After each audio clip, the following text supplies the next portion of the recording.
as many teachers as we have in this room right here, that's as many answers as I think we have to that question up there. Some will be sarcastic. Next week on the test, some will be sincere. Math is like PE for the brain. This is my answer. A woman set a world record. She chained the longest paperclip chain in 24 hours the world had ever seen. 22,025 clips. Wow. Now, if you're enumerate, that's where it ends. Wow. But if you know a little math, one question is irresistible. You gotta wonder, how fast is that really? Turns out it's not slow, but it's not a sprint either. Think about it. That's like a clip, 2, 3, 4. Clip, 2, 3, 4. So you decide to break it.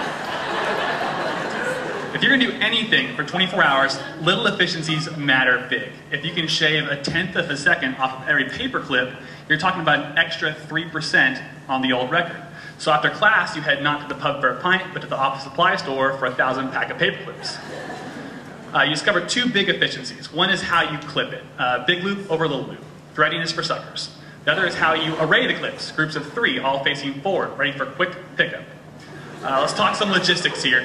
You need a lot of paper clips, 60,000 to be exact, so you beg. You write Office Depot, Office Mate, Office Max, ACO, Staples. 4 say no. Office Depot says yes in exchange for t-shirt sponsorship, a logo that you'll wear for 24 hours. More logistics. You need to have 2 witnesses who will watch you chain paper clips for 24 hours, who will sign you in and out for bathroom breaks, who will make sure there's no funny business going on, and there's obviously not a very long line. We'll see, a shopping list. From left to right here, we have 7 DVDs, 60,000 paper clips, wax paper cable spool, 16 Starbucks double shots, video camera, 24 hours of videotape, bagels, Sprite, root beer, and a bag of Doritos. And with all that, you get started.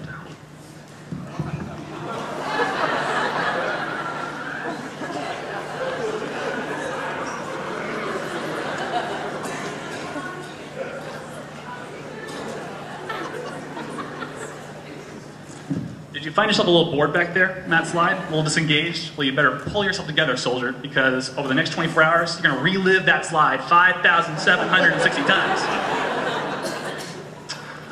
If you've ever done anything monotonous and repetitive, like drive through the desert or run a marathon, you know how easy it is to trick yourself into thinking you're going one speed when really you're going another speed.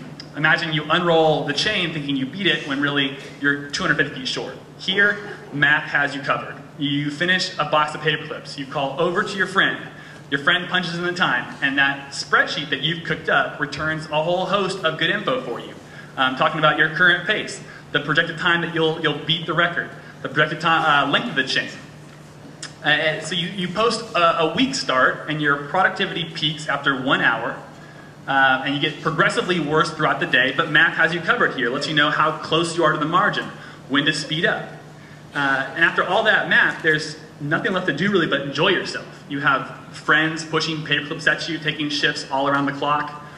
Local TV comes out. Yeah, you suffer kind of a psychotic breakdown at 3 a.m., but seriously, like a lot of fun. And then you take the chain out, you unroll it, and there's no surprise. The biggest shocker is that the error on your spreadsheet was only 0.2%. How great is that?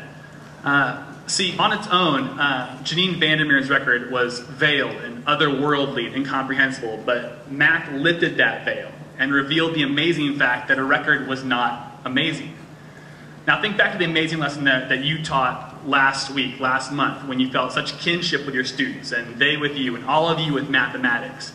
There's something miraculous about what we can offer students here. And I think my biggest failing, our biggest failing, is to assume that we're always tuned into the miracle. But the miracle is unfortunately sporadic, when really we're only sporadically tuned in.